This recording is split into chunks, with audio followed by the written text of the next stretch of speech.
வணக்கம் நண்பர்களே. இது வீடியல் விலாக்ஸ் கதை கேட்கலாம் வாங்க. இதுவரை நான் அப்லோட் பண்ண வீடியோஸ்க்கு நிறைய வியூஸ் வருது. தொடர்ந்து சப்போர்ட் பண்ணுங்க. சேனலை சப்ஸ்கிரைப் பண்ணி பெல் ஐக்கானையும் ப்ரெஸ் பண்ணுங்க. அப்பதான் நான் போடுற வீடியோஸ் உங்களுக்கு நோட்டிஃபிகேஷன்ல வரும். நம்ம சேனலுக்கு சப்போர்ட் பண்ண அன்பான நல்ல உள்ளங்களுக்கு நன்றி. நான் கேசவன் நாராயணனாக மாறி உங்க கூட பயணிக்கிறதுல பெரும் மகிழ்ச்சி கொள்கிறேன். வாங்க அடுத்த வீடியோவுக்கு போவோம். ஜெய விஜயீ பவ. என் பெயர் கேசவன் நாராயணன். சோழ நாட்டு உபதளபதி. நான் அந்தணன். ஆயினும் போர் தொழில் செய்பவன். நான் இறந்து 1000 வருடங்களுக்கு மேலாயிற்று. இறந்து போய் மேலே வருகிறவர்களை மெல்ல ஆசுவாசப்படுத்தி அமர்த்துவதே எனக்கு பிடித்தமான தொழில். நான் கீழே போக விரும்பவில்லை. மேலே போக எனக்கு அதிகாரமும் இல்லை. நான் இங்கேயே என் வேலைகளை செம்மையாக செய்து கொண்டிருக்கிறேன். நான் என்ன ஆவேன்? எனக்கு தெரியவில்லை. அது பற்றிய கவலையும் எனக்கில்லை. கீழே சுடர் பெரிதாக தெரிகிறது. நிறைய பேர் இறந்து போகப் போகிறார்கள் என்பது போல அந்த இடத்தில் கலவரம் ஏற்பட்டது. இங்குள்ளவர்கள் உயிர் சக்தி சுழன்று மிக பெரிய சுழலாக ஒரு இடத்தை நோக்கி நகர்வதை பார்த்து திகைத்து நின்றார்கள். ஞானி கூர்மையாக அந்த இடம் நோக்கினார். நானும் ஆவலாக பார்த்தேன். ஒரு போர் நடக்கும்போது இறப்பார்களே, அதுபோல ஒரு பெரிய திரள் ஏற்பட்டது. அது ஒரு தங்கும் விடுதி. கடற்கரையோரம் மிக கம்பீரமாக காட்சியளித்தது. அந்த விடுதிக்குள் கொலைவெறியோடு 6 பேர் இருந்தார்கள். அவர்கள் ஒன்று கூடி ஒருவர் தோளில் ஒருவர் கை வைத்து வட்டமாக நின்றார்கள். தங்கள் வேலை நல்லபடியாக முடிய வேண்டும் என்று வேண்டினார்கள். ஒருவரை ஒருவர் இறுகத் தழுவி கொண்டார்கள். கன்னத்தில் நெற்றியில் முத்தமிட்டு கொண்டார்கள். சட்டென்று விலகினார்கள். அவரவர் ஆயுதங்களை வேகமாக எடுத்துக்கொண்டார்கள். அந்த ஆயுதங்கள் வினோதமாக இருந்தன. அவற்றிலிருந்து ஈயத்துண்டுகள் கிளம்பி எதிரே இருப்பவர் உடலை துளைத்து மரணத்துக்கு அழைத்து போயின. அவை தெறிப்பதும் வெடிப்பதும் மிக ஆச்சரியமாகப்பட்டது எனக்கு. இடுப்பில், முதுகில், முழங்காலில் அதே விதமான பல்வேறு ஆயுதங்களை செருகிக் கொண்டார்கள். அந்த கட்டிடத்துக்குள் இருந்தே போவோர் வருவோர்களை பார்த்து சுட்டார்கள். அந்த ஈயத்துண்டுகள் சிதறின. பல பேரை கொன்றன. மேலேயும் கீழேயுமாக அந்த 6 நபர்களும் பல்வேறு இடங்களில் பதுங்கிக் கொண்டார்கள். கட்டடம் மொத்தமும் அவர்கள் வசமாயிற்று. இடைவிடாது அரை மணிக்கொரு முறை 5-6 பேர்களை கொன்று கொண்டிருந்தார்கள். இதை தடுத்து நிறுத்தவே முடியாதா?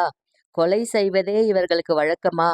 வெறும் அப்பாவிகளை, கிழவிகளை, குழந்தைகளை ஆயுதங்களால் தாக்கி ஈயக்குண்டுகளால் சாகடிக்கிறார்களே என்று இங்கு உள்ளவர்கள் அலறினார்கள். ஞானி உக்கிரமானார். உள்ளுக்குள் வேகமாக அவர் மனம் சுழன்றது. எப்படி நிறுத்துவது? நான் கேட்டேன். ஒருவன் வருவான், நிறுத்துவான் என்றார் ஞானி. அருவி போல் பூத்தூவலாய் மேலே விழுந்த சுடுநீரும் குளிர் நீரும் கலந்த ஒரு சுகத்தில் அவன் மிதந்தான். ஏதோ ஒரு காதல் பாட்டை பாடினான். அப்போது அழைப்பு வந்தது. விரைவாக உடுத்திக்கொண்டு கைபேசி கருவியால் தன் மனைவியை தொடர்பு கொண்டான். ஒரு முக்கியமான வேலைக்காக போகிறேன், முத்தம் கொடேன் என்று கொஞ்சினான். அவள் அந்த கருவி மூலம் முத்தம் கொடுத்தாள். குழந்தைகளிடம் பேசினான். தலைக்கவசம் அணிந்து கொண்டான். தாய் தந்தையரிடம் பேசினான். மார்க்கவசம் அணிந்து கொண்டான். மறுபடியும் மனைவியோடு பேசினான்.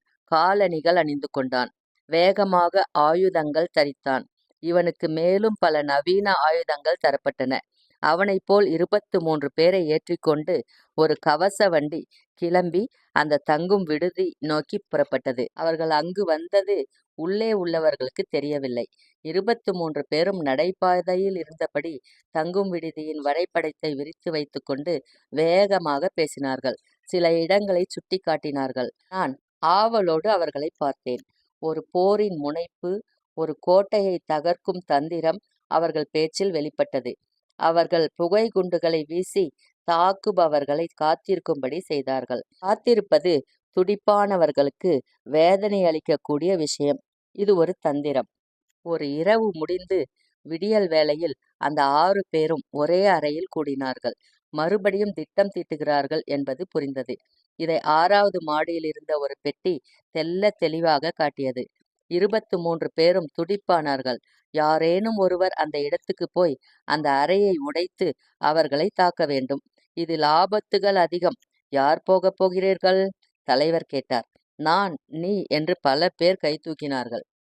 யார் முதலில் என்றபடி மளமளவென்று ஒரு பெட்டியை எடுத்து நீட்ட, ஆளுக்கு ஒரு ஓலை நறுக்கு எடுத்துக்கொண்டார்கள். அவனுக்கு முதலிடம் என்று தெரிந்தது. அவன் மகிழ்ச்சியோடு எழுந்து இழுவைக் கருவியின் மூலம் 4வது மாடியை அடைந்தான். அவன் மனதுக்குள் அவன் மனைவியின் அழகான முகம் தோன்றியது. அவன் குழந்தைகளை மனசுக்குள்ளேயே அள்ளி அணைத்துக் கொண்டான். பெற்றோர்களை வணங்கினான். திரும்புவேனா? தெரியவில்லை. 2, 3 நாட்களாக கனவுகள் விதம் விதமாக வந்தன. ஏதோ ஒரு சவ ஊர்வலத்தில் கலந்து கொள்வது போல. ஆனால் இப்போது அதையெல்லாம் நினைப்பதற்கு நேரமில்லை. குழந்தைகளை, கிழவிகளை, இளைஞர்களை, முதியோர்களை, எந்த பாவமும் அறியாதவர்களை, பொது ஜனங்களை தாக்குகிறான். இவர்களை சும்மா விடக்கூடாது என்ற ஆத்திரம் மேலோங்கியது. அந்த 6 பேர் கும்பல் அந்த அறைக்குள் உரத்த குரலில் பேசினார்கள். கதவு திறந்து ஒருவன் வந்தான். இவனை பார்த்துவிட்டு உள்ளே போக முயன்றான். இவன் துரிதமாக செயல்பட்டு எதிரியை சுட்டு வீழ்த்தினான். மறைந்திருந்த வீரர்கள் அத்தனை பேரிடமும் காதோரம் கருவிகள் இருந்தன. எங்கிருக்கிறீர்கள் என்றார்கள். ஒருவனை கொன்றுவிட்டேன் என்றான் இவன். இனிமேல் கவனமாக இரு. மிக ஆத்திரமாக ஜன்னல் பக்கம் இருந்து கத்துகிறார்கள் என்றார்கள். நீங்கள் அந்த பக்கம் தாக்குங்கள் என்றான் இவன். இவன் வேகமாக ஓடி அந்த கதவு பக்கம் நின்றான். மனம் தவித்தது. கதவை உடைத்து உள்ளே போய் சுட்டு கொன்றுவிடலாம். ஆனால் பதிலுக்கு சுடாமல் இருப்பார்களா? பயம் லேசாய் எட்டி பார்த்தது.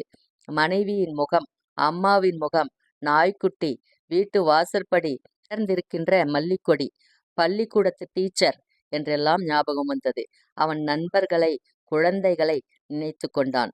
மெல்ல கதவு பக்கம் போய் காது வைத்து ஏதாவது சத்தம் வருகிறதா என்று பார்த்தான். உள்ளே அமைதியாக இருந்தது. எதிர்பக்கம் இடைவிடாது வெடிச்சத்தம் கேட்டுக்கொண்டிருந்தது. சட்டென்று அவன் அருகே இருந்த கதவு திறந்தது. வெளியே ஒரு கருவி வந்து விழுந்தது. அது வெடித்து சிதறும் என்பது அவனுக்கு தெரியும். ஆனால் என்ன ஒரு வேகம்! வெடித்து சிதற தயாராயிருந்த அந்த கருவியை கன நேரத்தில் அவன் எட்டி உதைத்தான். திறந்த கதவு மூடுவதற்கு முன்பே அந்த கருவி உள்ளே போயிற்று. போன 2 வினாடிகளில் வெடித்து சிதறியது. கதவின் அடியிலிருந்து புகை வேகமாக வந்தது. உள்ளே நெருப்பு இருக்க வேண்டும் என்று தோன்றியது.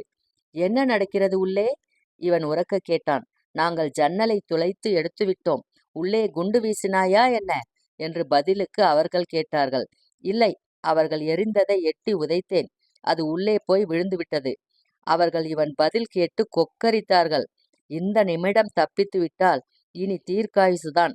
60 வயதில் ஓய்வு பெற்று வீட்டோடு இருந்து விடலாம். அந்த நேரத்தில் பெண் குழந்தைக்கு திருமணம் செய்து விடலாம். பிள்ளையை வெளிதேசத்துக்கு அனுப்பிவிடலாம். மனைவியோடு இந்த தேசம் முழுவதும் சுற்றலாம்.